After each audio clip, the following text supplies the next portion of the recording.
Hey everyone, welcome back to Sports the NEMO way.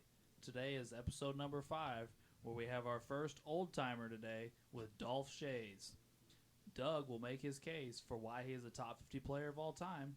I will turn things over to Doug in a moment, but first, I run through Shay's career real quick. The 6'8", 220-pound power forward played his entire career for what is now the 76ers, but during most of his career, it was the Syracuse Nationals. He won a title with Syracuse. He is a 0-time MVP, 12-time All-Star, 12-time All-NBA, and Hall of Famer. He was taken 4th in the draft and played 15 seasons in the league, averaging 18, 12, and 3 on 38% shooting. So, Doug, take us away, sir. Okay, well, this is the first of the old guys we'll have to discuss, and I think there'll be a lot of interesting questions that'll come up comparing old NBA to middle NBA to new NBA. But I wanted to throw in some guys like this just so you guys get a feel for what some of these guys did. As Alex mentioned, 18, 5, 12, 13, or 3 on assists. Steals and blocks, there's no records of those, so don't really have much there. 15 or 16-year career, depending on which stats you go with. He played 1 year, I believe it was called the NBL, and then it morphed into the NBA the next year.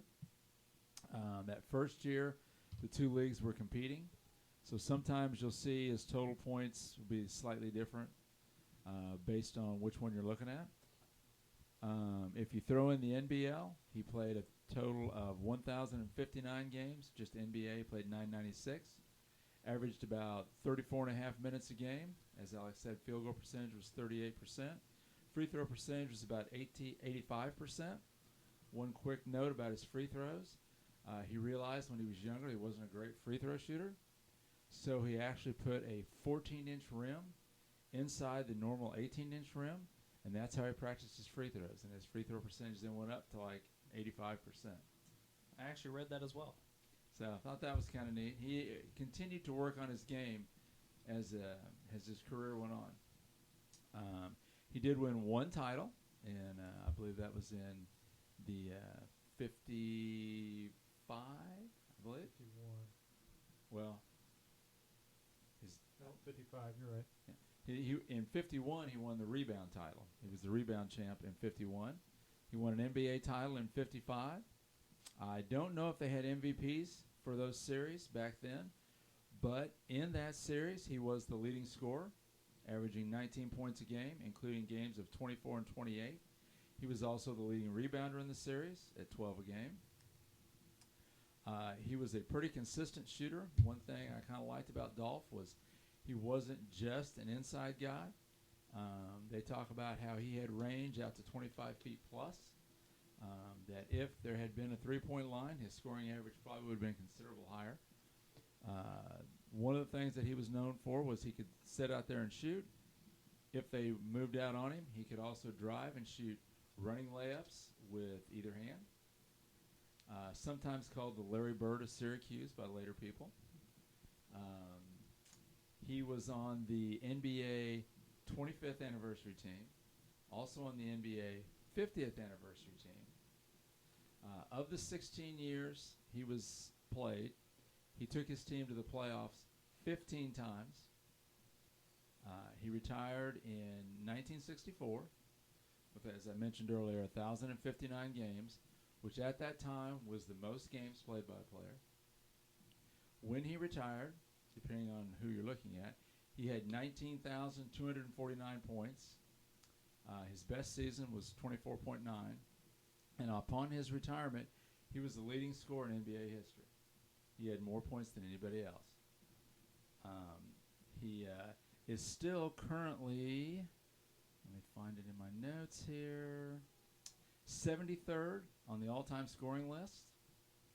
He is currently 30th on the all-time rebound list with 11,256, with his best season being 16.4. And he's actually 216th on the all-time assist list. Because some of the guys we've been talking about don't even make the top 250. Here he hasn't played for all this time, and he's still in the 200s on the assist, which for a power forward is not much, but he did have a best season of 4. Basketball Reference, he made the top 50 team. Bleacher Report top 50, he's actually number 31. And for Drew's buddy, Bob Pettit, actually was number 30 on that list that I saw. So Not 13. There's nothing wrong with him at 13. He was 3-time free throw percentage leader.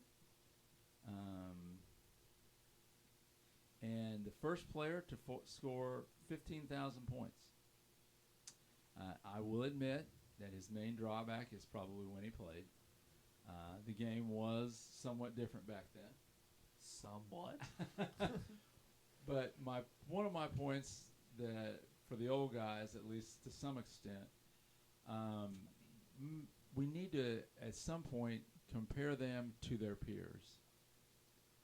It's hard to compare some of the guys that played back then to today. Dolph Schayes is one, being 6'8", 220, that I think could have played today.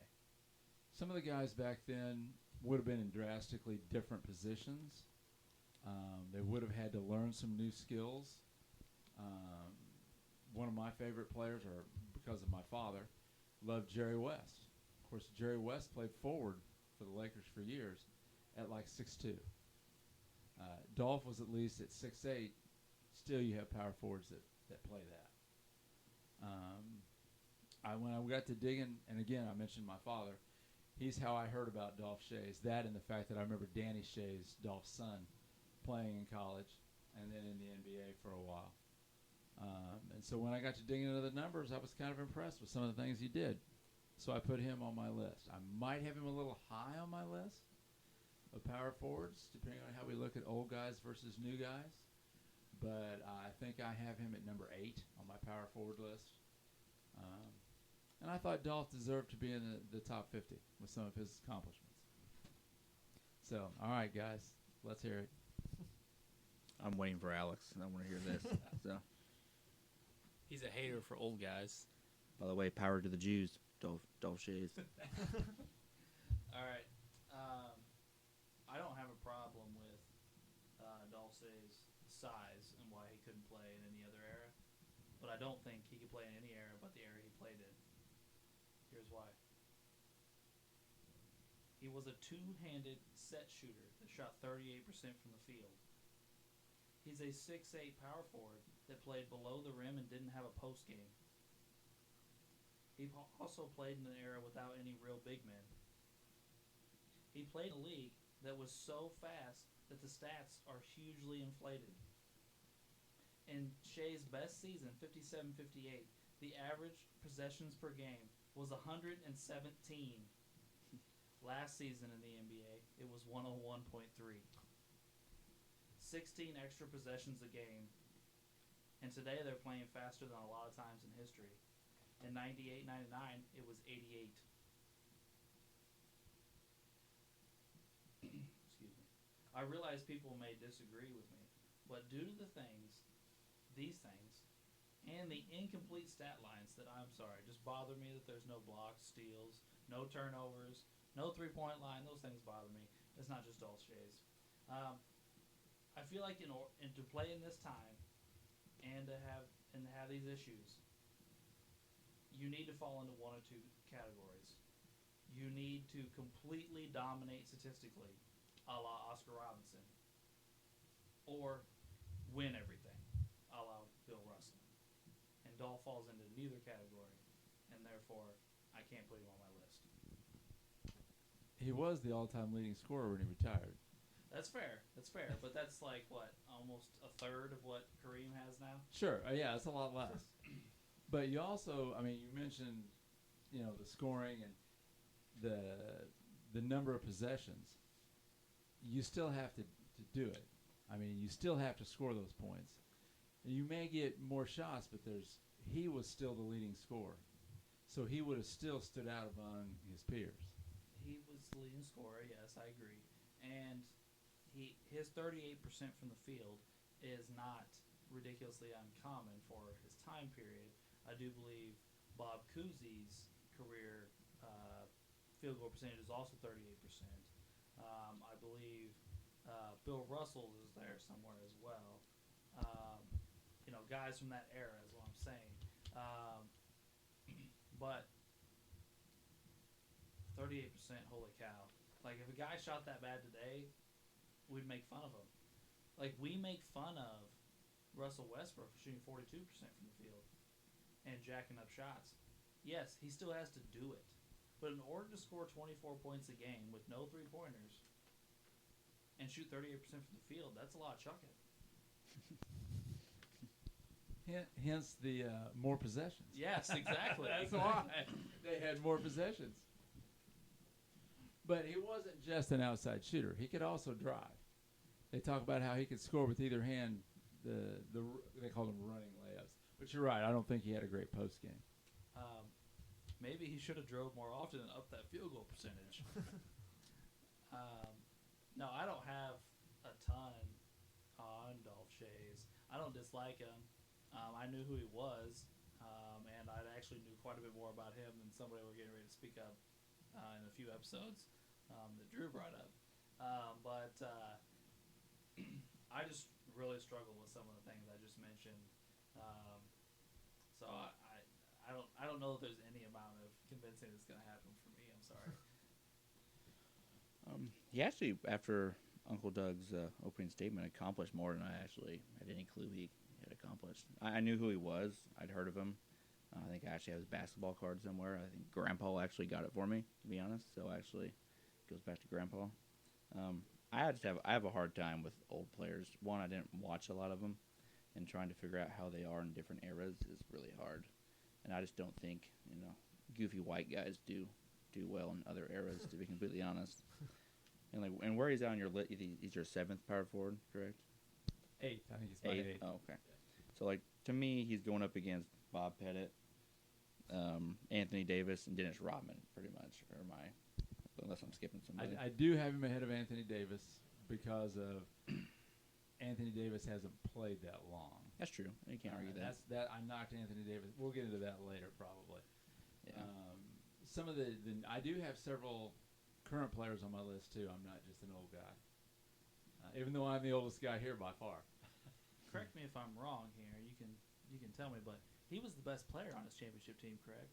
He was like Dolph Schayes? Yeah. Well, yeah, I believe so. He was the leading scorer and leading rebounder on the championship. Which not that I want to be more like Wade, but that's a legit thing to accomplish. Be the best player on a championship team. There's only I don't know how many, but there's only a finite number of guys that do that. There's a large part of our list of people that haven't accomplished that fact. Right. Oh, I agree. I just, again, go back to when he accomplished it hurts for me. And I do believe, like, my first statement was, I don't think he can play in any era of basketball but the 50s and 60s. Right? That's a hard one for me because even guys that I think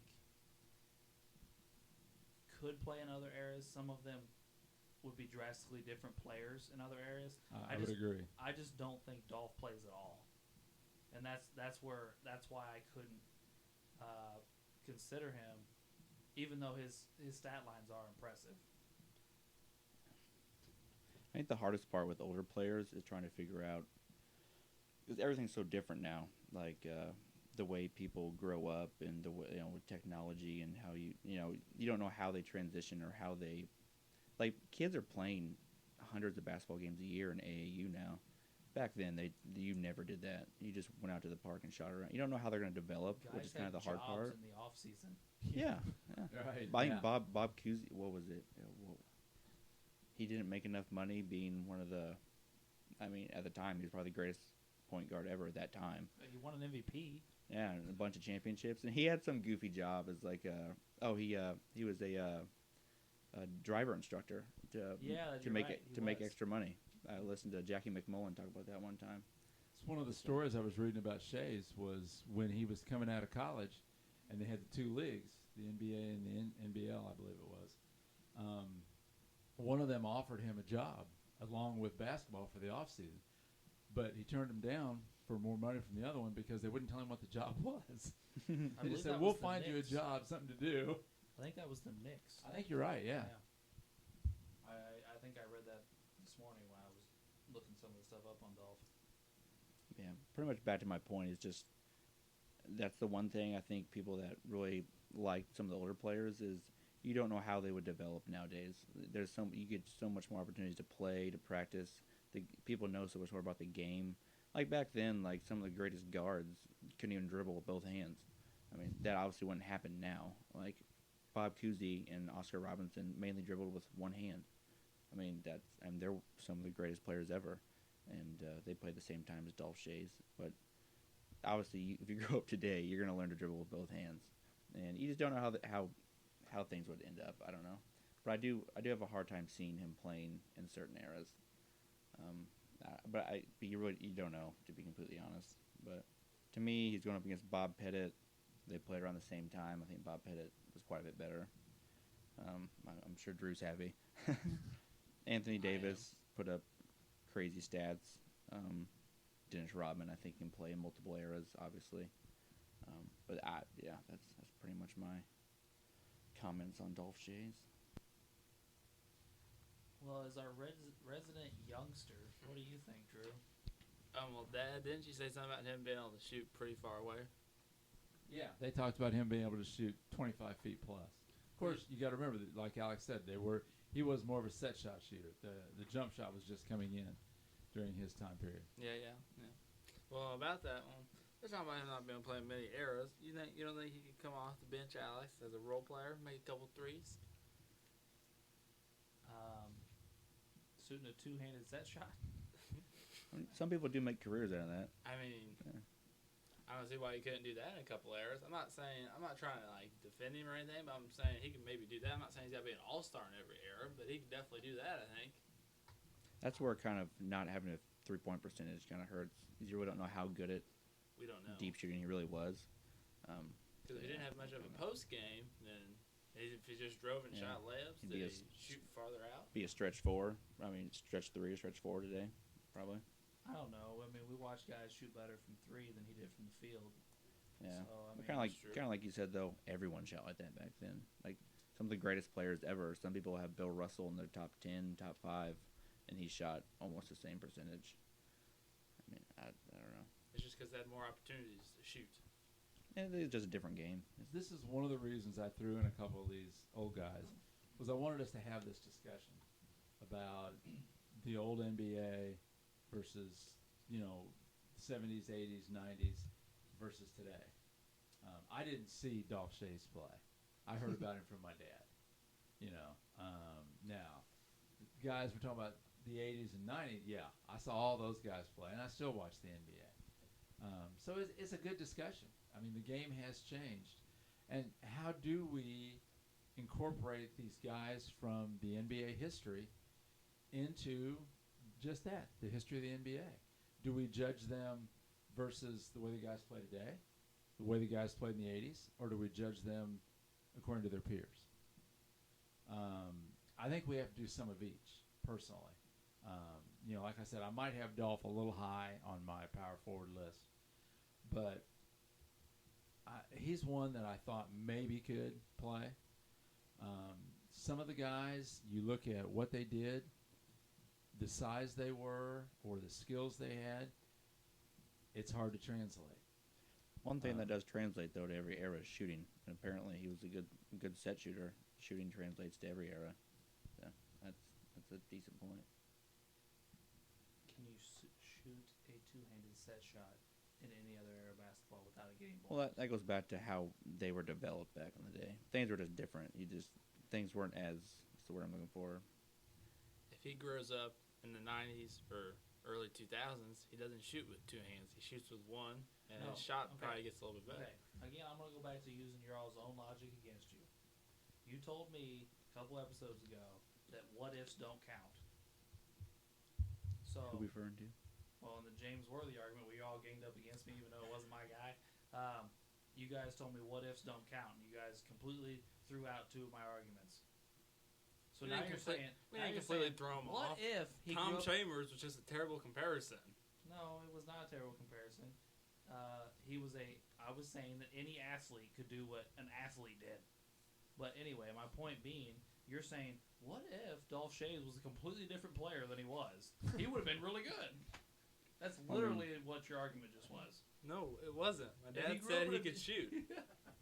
But again, shooting back then was different, and okay, even if he was being guarded by a guard in today's NBA, you don't think they can get up and get after that shot? Well, he's a spot-up shooter.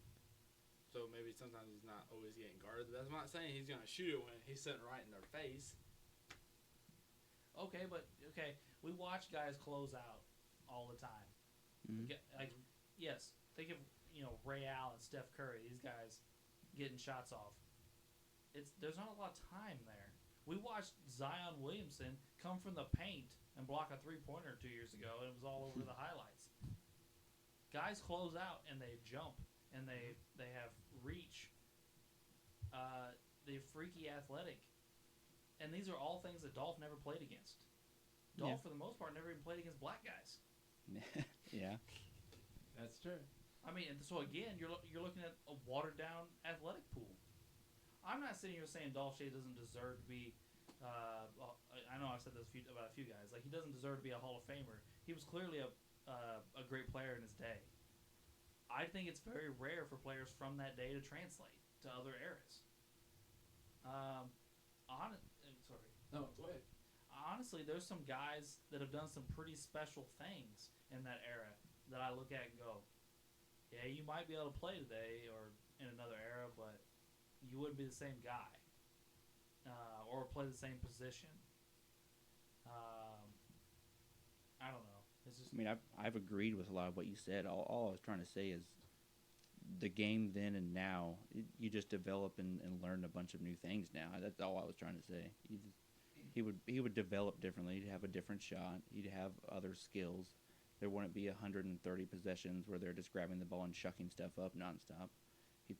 They'd work the ball around and probably get open shots.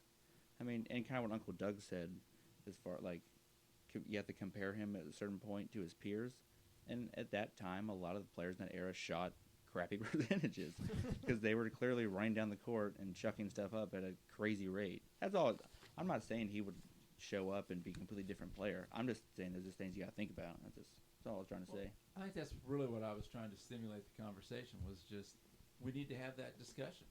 It needs to be part of, because if you look at the NBA in '96, they did the top 50 of all time. He was like number 31 on the list, rated by all those experts. Okay, well, at the time, not knowing much about him, I would have probably gone, So I'm wondering, again, how they're doing there. I haven't looked into all the criteria for those lists, and I haven't looked at the updated one. I don't know where he falls on that. Do they have an updated one? I mean, ESPN put one out last year, I believe, and I wouldn't say most of the guys, most of the white guys disappear. A lot of guys from that era disappear because there's been. I don't even know. I'm not trying to say pull stuff out my rear end here because I'm not super prepared for that conversation. But there's been a lot of players since then that probably joined this list. I mean, since 1996. Right. Yeah. It's been a while, but he is still currently. Well, again, you talk about the stats. He's still 73 on the scoring list and 30 on the rebound list. Okay, so I want to go back to your comparing to the peers statement. Okay. I've heard this a few times, not just from you, in the world, in this room, wherever, and I get it. Compared to your peers, and at his time or that era, he was playing really well. But how do we compute when we're doing something like this? If I'm going to compare Dolph Schayes to his peers, obviously he was probably one of the best players in the NBA at that time. Right. But we're trying to say who's better 1 through 50. All time. I understand that. Yeah. Where do I say, okay, now I have these 5 or 6 guys from the 60s and the 70s and the 80s and the 90s and the current NBA. Now we're back to now I have to compare eras again. Sure. Oh, I agree. I just wanted to have the conversation.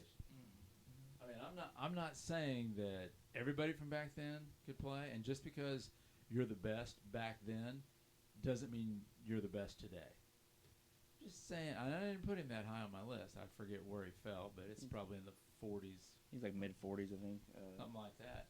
But that's just to stimulate some conversation about some of these older guys, because I know we got some other ones coming up that we all have on our list, and a lot of these same arguments are going to come back.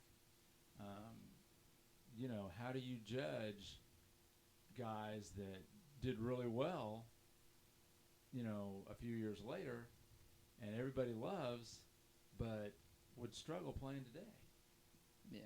I mean, I mean, you're not wrong. I believe Russell, Wilt, and Oscar made all of our lists, and they Yeah. played Oh, in yeah. the same era. did Bob Pettit make everybody's No, list? Bob Pettit No. and Kuzi did not make all of our lists. Really? That's shocking. What about Jerry West? I believe Jerry West also made all of our lists. I believe. Somebody you may have to quote me on that, but I know he made my list. Yeah, I said we have them all sitting here. We should probably look. I know Ray was very anti old guys. I know he hasn't spoken a lot this episode, but Ray is very anti old guy. If you look at his list, I think Jerry West is actually pretty high on everyone's list. I don't think Ray has Jerry Except West maybe on his Ray. list. I do Yeah. not. So everyone else, I think, has him fairly I do high. not. okay. And I understand that. I don't have a problem with Ray leaving somebody like that off, because I can understand the argument he's making, or I think he's going to make, in that, you know, you look at Jerry West, and Jerry West was, what, 6'2" or 3", and he played forward. Today, he'd have to be a point guard. Well, And he didn't have those skills at that time. But at the time, he was amazing. And so we get into that discussion, you know, how far do we go?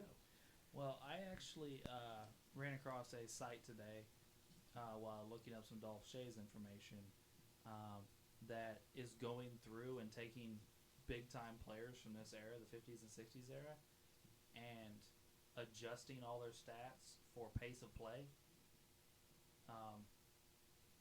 And Dolph Schayes, unfortunately, had not been done yet. But they'd done a lot of the big names we're talking about. Chamberlain, Russell, Kuzi, Oscar. I'm missing something. I think it was 6 or 7 of them. Jerry West was one of them. All these guys have been done, and to see what it does to their stat lines is pretty crazy. Like you're talking about Wilt averaging 12 rebounds a game, not 24. You're looking at, you know, their stat lines look more like regular stat lines, I guess is what I'm saying. Like 27, 12 for Chamberlain. I'm just thinking these off the top of my head. These may not be exact. I believe Russell was like 13 and 12. Clint Capella. Yeah. You know, Oscar was like 24, 5 and 5. You know, I mean, like, these things are all cool. If somebody does that in today's NBA or any other time in the NBA, we all go, oh, that's cool. But they're not, hey, I'm averaging a triple-double. Hey, I'm averaging 50 points a game. You know, I'm averaging 25 rebounds a game for a decade. Right. But again, we can't do I agree with you. We can't do the what if. You know, what if they had played today? These guys were great athletes, like Wade and Drew were saying. They may have been different, but we don't know that. We can't say that for sure. But again, we're kind of doing the what if when we adjust the pace of play, because we're saying it should be this speed or it should be that speed. I don't know. Well, The yes, speed but we adds- can also speed it up for everybody else. We can go the other way. We're just trying to even it out. Is really what they're trying to do. Because if I take LeBron or anybody, I'm not even going to get into specifics. But if you take anybody that plays at a much slower pace, I think the best case can probably be made for Jordan playing through the 90s where the pace was slowest. What would his counting stats look like if he was given 20 more possessions a game? Yeah. I mean, Or if he plays it. taking 20 possessions away from them or giving 20 possessions to somebody else is essentially accomplishing the same thing. But then we also there's another argument I'm going to bring up, not for Dolph Schayes, but later I'm going to bring up usage rate, and that gets us into a whole other mess of who's got the ball how much and all sorts of stuff. But that's an argument for another day. Ray, we haven't heard much from you, man. What you got? Well, really until Doug put him on his list, I'd never heard of this guy in my life. So I looked him up. I got my stats here. He's got impressive stats. You know, he's got the title. I mean, the stat line looks real good. His first, 6 seasons, Grant Hill beats him out. I just want to throw that out there. Then I went and looked up some game footage. I mean, the shot is crazy weird. I'd never seen any shot like that in my life. It almost looks like Sean Marion's shot, only he doesn't jump. Right, and not only does he do it two-handed, he steps into it and adds the extra step to the shot. Oh yeah, I used to see that from my dad when we'd play on the court when I was little.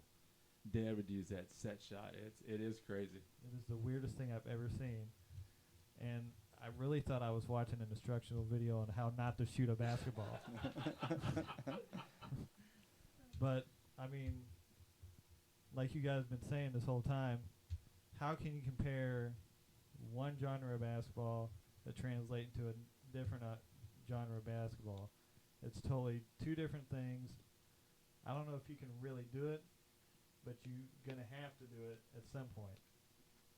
So how do you make that evolution from one pace to the other? And that's what it just boils down to. And then as we keep going with these episodes, we start to see that everybody's list is subjective. Everybody's got their own type that's going on each person's list. For mine, for example, mine's more physicality and more, balanced performance amongst the players. And then everybody else has probably got their own, subjective, whatever they're doing with theirs. But I'm just saying, that's how this is going right now. Doug didn't see him play, but, he was around a person that knew him, and that's what we're getting into. I mean, all fair points, Ray. That was a pretty level-headed approach to it, to be honest with you. You got anything else for us, Doug? No, I think this is really what I was hoping for from this discussion. I feel like this guy was a pretty good basketball player in his day. Whether it translates or not, now we've all learned a little bit more about him, and that would make my dad happy because Dad liked him. And maybe we should play this episode for him. Yeah, we might. We got to teach Grandpa how to play a podcast player.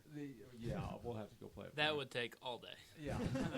Drew and I will have to go play it for him. Again, we're struggling comparing different eras here, guys. Exactly. But anyway, like I said, I might have him a little high on my list, but I still thought we needed to have the discussion. I mean, I guess I'll just start with the closing statements. I'll make mine. There's no doubt that Dolph Schayes is one of the greatest players of his era. He accomplished something I think I said earlier that is rare in any era of NBA, is being the best player on a championship team. Especially in this era because a handful of guys won all the championships. So for him to sneak one in here and not be on a team with one of those guys is very impressive. He's not on a team with Wilt or Russell, essentially, or Bob Pettit. He snuck in there and grabbed one.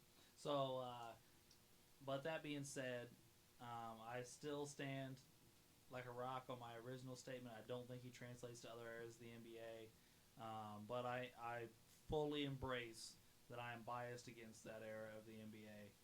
I think I said the other day in one of the other episodes that this is the worst era of the NBA, and today's NBA is the second worst era of the NBA. So the 70s, 80s, and 90s is where it's at for me. But I guess that's where I'm at on this one. Anybody else got a closing statement? Bueller? Pretty much I'll just kind of restate what I said earlier. Obviously he didn't make my top 50. I knew who he was, but I have a hard time with older players. I don't think he translates very well to other eras. I think some other players in his era, I think, would translate better and probably be able to play. Just when I compared him to other players in his era, I mean, he was good. I'm not saying that, but there were other players that I thought were more. They translated better and they put up better stats and won more. I mean, that's pretty. And again, I mean, Ray kind of touched on it. He shot like a goofy fucker, so you know. But I mean, yeah, he was a great player for his time. But yeah, I just didn't think he translated very well. And pretty much my point earlier was just pretty much it's hard trying to figure out what old players would do now. So it's really just your opinion, but it's hard to figure out. But yeah, I just didn't quite think he made it on my list. Well, when we talk about older players, you always see like all these stat lines about them averaging like 22 rebounds or 30, 40 points. Oh, Dolph, he just doesn't average that many. So, I mean, he was definitely one of the best players on his team, on his championship team, but he doesn't stand out like Wilt Chamberlain, Bill Russell, Jerry West, Bob Pettit, all of them. Bob Pettit. So, Dolph's just, I don't know, like, it is definitely a weaker area of basketball, like Alex says, but he didn't do as well as some of the other best players from that area. Like, he doesn't have any of those crazy stats. He did get his title back then with all of them, but just nothing crazy out of the ordinary. Whether he's on your list or not, you got to kind of give the man some props for the time that he played in. Whether he translates or not, he was the best player for a championship team, and he was a pretty great player for the time period he was in. And whether he had great stats or he's on your list or you think he's a great player or not, he paved the way, him and all them other players in that era, for today's players to be making these $1 million contracts and be sitting out back-to-back games with a hurt, whiny pinky. So whether he's on your list or not, you got to give these players some respect for paving the way for what essentially is basketball today. I like it. Yep. No, I enjoyed the discussion. I've been looking forward to talking to you guys about him, and I think it's all valid points. And I'm sure we'll visit him again with some other upcoming players on our list. Very positive on that. So I guess it's time for some trivia, gentlemen. Does anybody have a question ready to go first? I'll go. All right, let's go. And in Seattle SuperSonics and Oklahoma City Thunder history, who has the highest free throw percentage? This one kind of shocked me. I'm going to say Ray Allen. Okay, anyone else? I would go with Ray Allen, yeah. I'm going to say Durant. All good guesses. Drew? I'll go with Westbrook. That's not Westbrook. It's actually Chris Paul Ooh. in his one season. Oh, wow. What did he shoot? 90%. Last year he did? Yeah. Wow. Which I was kind of shocked because I knew Durant shoots around 90% most years, but Chris Paul was 90.7. Wow. Nice. I did not. They had a lot of great shooters. I was really Indeed. Kinda I thought shocked by that. Durant, Ray Allen. They had were that both good guesses. had that white guy in the 80s and 90s that was a real good shooter.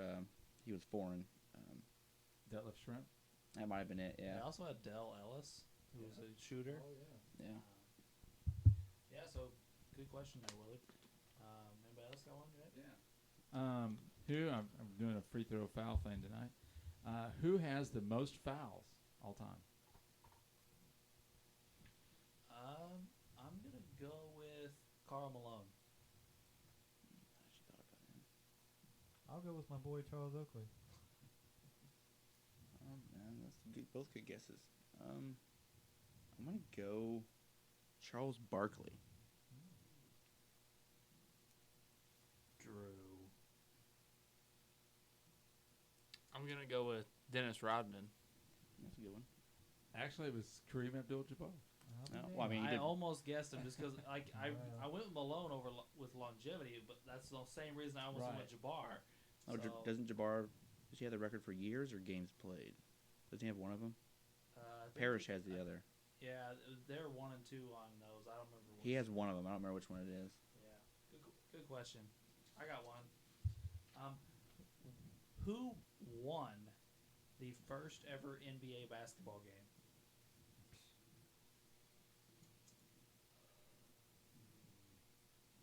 Look for a team here.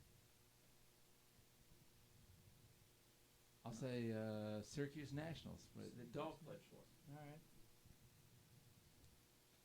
I mean, I'll just go with Celtics. Celtics. Okay.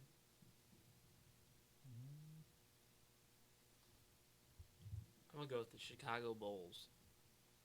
Okay. Yeah, let's try Syracuse. Syracuse. The correct answer is the Knicks. Oh. I was trying to think of really old teams, and I was trying to draw a blank for a minute. All right. Has no one got an answer right yet? Not yet. All right, well, let's try this one.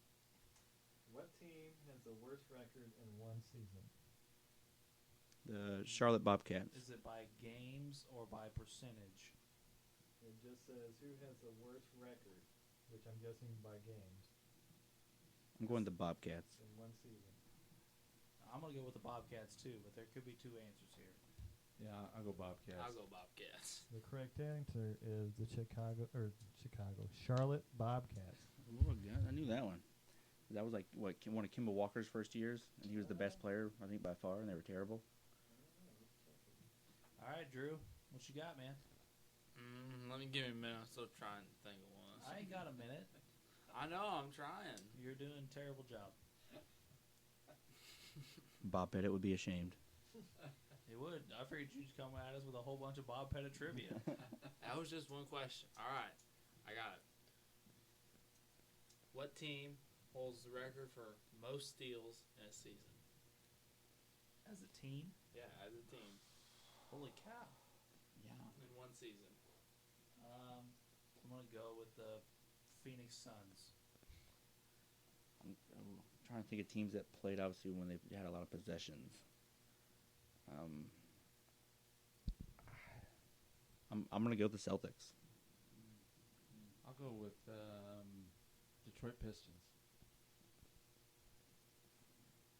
I think I'm going to go ahead and try and be a biased person here with the 2005 Indiana Pacers, and we had Jermaine O'Neal and Ron Artest. It was the Phoenix Suns. Oh, Boom. nice. Whoa, go Alex. What year? 1977 and 78. Well, I liked your idea, Wade, of like the old time guys with the Yeah. possessions, but they didn't keep track of steals then. Oh, I didn't think that through. That didn't go well. I think 73 was the first year we had block steals and turnovers. I was really hoping. Oh, I didn't realize it was that late. I was really hoping this would be kind of funny if it was the Suns when Tom Chambers was there. I don't know what year Tom Chambers was drafted. Do you have a though? No, I don't remember. I mean, he was playing early 80s. I don't know about 77 though. Yeah, That's- I'm not sure. All right, so after after week 5, the scores are as follows: Ray with 3, Alex and Doug with 8, and Wade and Drew with 10.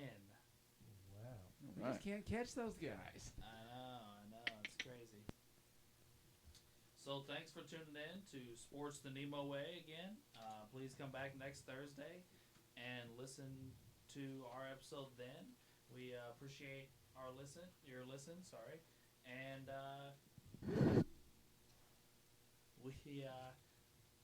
we'll see you next week.